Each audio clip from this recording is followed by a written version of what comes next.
Hello,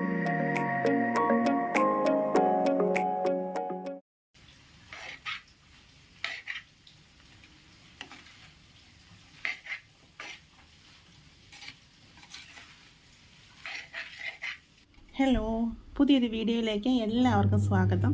അപ്പോൾ ഇന്ന് നമ്മൾ ഉണ്ടാക്കാൻ പോകുന്ന രട്ടിപ്പുള്ളി തോരനാട്ടോ. ചോറിൻ്റെ കൂടെ കഴിക്കാൻ പറ്റിയ നല്ലൊരു തോരനാണ്. നമ്മൾ മത്തങ്ങയും വൻപയറും വെച്ചാണ് ഉണ്ടാക്കുന്നത്. പെട്ടെന്ന് തയ്യാറാക്കിയെടുക്കാനും പറ്റും, ചോറിൻ്റെ കൂടെ കഴിക്കാൻ നല്ല ടേസ്റ്റുമാണ്. അപ്പോൾ എങ്ങനെ ഇത് ഉണ്ടാക്കുന്നതെന്ന് നോക്കിയാലോ. ഒരു കഷ്ണം മത്തങ്ങ എടുത്തിട്ടുണ്ട്. അതൊന്ന് തൊലി ചെത്തിയ ശേഷം നമുക്ക് ഇതുപോലെ നീളത്തിലോ ചെറുതായിട്ട് അരിഞ്ഞെടുക്കണം കേട്ടോ. ചെറുതായിട്ട് അരിഞ്ഞ് കഴുകി ഞാൻ മാറ്റി വെച്ചിട്ടുണ്ട്. വൻപയർ നമുക്ക് കുതിർത്തെടുത്ത ശേഷം കുക്കറിലിട്ടൊന്ന് വേവിച്ചെടുക്കണം. കുഴഞ്ഞു പോവാതെ വേവിച്ചെടുക്കണമേ. ആവശ്യത്തിന് വെള്ളം ഒഴിച്ചു കൊടുക്കുക വേവാൻ വേണ്ടി. പിന്നെ 1/4 ടീസ്പൂൺ ഉപ്പും 1/4 ടീസ്പൂൺ മഞ്ഞൾപ്പൊടി ഇട്ട് നമുക്കൊന്ന് വേവിച്ചെടുക്കാം. ഇതിലേക്ക് ഒരു അരപ്പ് തയ്യാറാക്കണം. തേങ്ങ എടുത്തിട്ടുണ്ട്, 1/4 ടീസ്പൂൺ മഞ്ഞൾപ്പൊടി എടുത്തിട്ടുണ്ട്, 2 അല്ലി വെളുത്തുള്ളി എടുത്തിട്ടുണ്ട്, ഒരു ശകലം ചെറിയ ജീരകം ശകലം മതി, കൂടിപ്പോവരുത്. ഇതൊന്ന് നമുക്ക് ചതച്ചെടുത്തുകൊണ്ട് വരാം. അതിൻ്റെ കൂടെ ഞാൻ 2 കരിയാപ്പില ഇട്ടിട്ടുണ്ട്. ഒരു ചട്ടി വെച്ച് കൊടുത്ത് ചട്ടി ചൂടായ ശേഷം നമുക്കതിലേക്ക് വെളിച്ചെണ്ണ ഒഴിച്ചു കൊടുക്കാം. വെളിച്ചെണ്ണ ചൂടാകുമ്പോൾ 1/4 ടീസ്പൂൺ കടുക് ഇട്ട് കൊടുക്കാം. കടുക് ഒന്ന് പൊട്ടിയ ശേഷം ഒരു 2 ചുമന്നുള്ളി അരിഞ്ഞതും ഉണക്കമുളകും കൂടി ഇട്ടൊന്ന് പൊട്ടിക്കാം. അതിനുശേഷം കരിയാപ്പില ഇട്ട് കൊടുക്കാം. ഇനി ഇതൊന്ന് മൂപ്പിച്ചെടുക്കാം.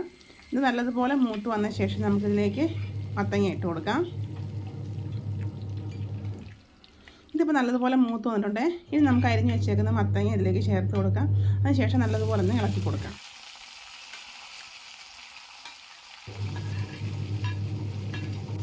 ഇതിലേക്ക് നമ്മൾ വെള്ളമൊന്നും ഒഴിച്ചു കൊടുക്കരുത്.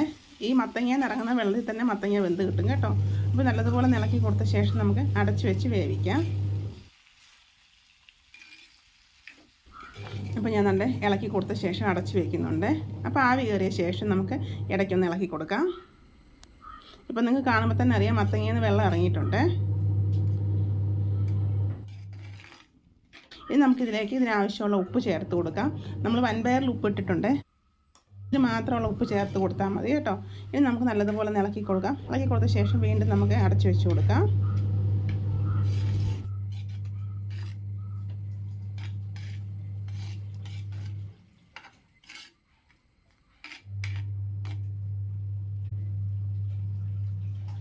ഇത് വെന്ത ശേഷം നമ്മളിതിലേക്ക് 1/4 ടീസ്പൂൺ ഉണക്കമുളക് ചതച്ചതാണ്, അതും കൂടെ ചേർത്തിട്ട് നമുക്ക് വീണ്ടും നല്ലതുപോലെ ഇളക്കി കൊടുക്കാം. എരിയുള്ള ഉണക്കമുളക് കേട്ടോ.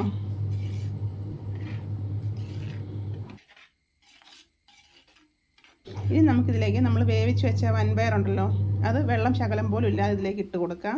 എന്നിട്ട് ഇതുപോലെ ഒന്ന് നിരത്തി കൊടുക്കണം. നിരത്തി കൊടുത്ത ശേഷം നമ്മൾ ചതച്ച് വെച്ച തേങ്ങയുടെ കൂട്ടുണ്ടല്ലോ, അതും ഇതിന് മുകളിലേക്ക് ഇതുപോലെ ഇട്ട് കൊടുത്ത ശേഷം അതും നിരത്തി വെച്ച് കൊടുക്കണം. ഇളക്കരുത്. ഇനി നമുക്ക് അടപ്പ് വെച്ച് അടച്ചു കൊടുക്കാം. ഇനി നല്ലതുപോലെ ആവി കയറിയ ശേഷം മാത്രം ഇളക്കി കൊടുക്കാം കേട്ടോ. ഇപ്പോൾ നല്ലതുപോലെ ആവി കയറിയിട്ടുണ്ട്. അതിന് ശേഷമാണ് ഞാൻ ഇളക്കി കൊടുക്കുന്നത്. അത് മാത്രമല്ല, ഇതിൽ ശകലം പോലും വെള്ളം കാണാൻ പാടില്ലേ. വെള്ളമെല്ലാം പറ്റിയ ശേഷമാട്ടോ നമ്മളിതെല്ലാം തേങ്ങയെല്ലാം ചേർത്ത് കൊടുക്കുന്നത്. ഇപ്പോൾ നിങ്ങൾക്ക് കാണുമ്പോൾ തന്നെ അറിയാം നല്ല അടിപൊളിയായിട്ട് തോരൻ റെഡി ആയിട്ട് വന്നിട്ടുണ്ട്. വൻപയർ നമ്മൾ നേരത്തെ വേവിച്ചതാണ്.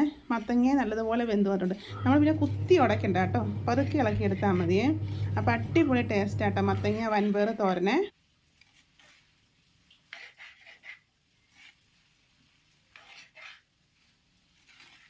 ഇപ്പോൾ ഇത് കണ്ടോ നല്ലതുപോലെ റെഡി ആയിട്ട് വന്നിട്ടുണ്ട് കേട്ടോ. അപ്പം ഇതുപോലെ നിങ്ങളൊന്ന് ഉണ്ടാക്കി നോക്കണം കേട്ടോ. മത്തങ്ങ വൻപയർ തോരൻ ഇത് കാണുമ്പോൾ തന്നെ അറിയാം ശകലം പോലും വെള്ളം ഇതിനകത്തില്ല. കണ്ടല്ലോ, അടിഭാഗം മുഴുവൻ പറ്റിയാണ് ഇരിക്കുന്നത്. അപ്പോൾ ശകലം പോലും വെള്ളം കാണല്ലേ.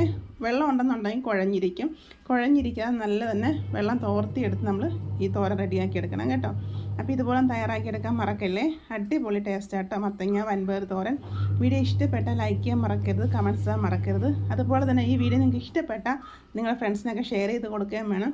ഇനി മത്തങ്ങ വൻപയറും കിട്ടും ഇതുപോലെ വെച്ച് നോക്കണേ. അപ്പോൾ ഓക്കെ, ബൈ, താങ്ക് യു.